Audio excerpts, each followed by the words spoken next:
नाम है टे और मेरे ऊपर एक छोटा सा आता है ताज। उस ताज को कहते हैं छोटा सा तोय।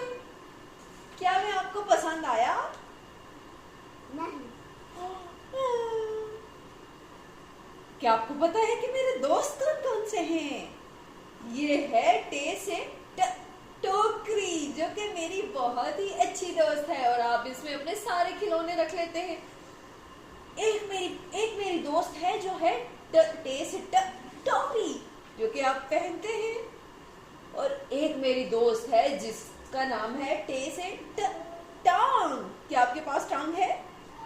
Good job. और एक तो मेरा दोस्त है जो बहुत ही मजेदार है, उसके बगैर तो आपका कोई खाना ही नहीं बनता। क्या आप उसका नाम बता सकते हैं? टे से टमाटर। टमाटर। क्या मेरे किसी और दोस्त का नाम आपको पता है? नहीं। सोचे सोचे।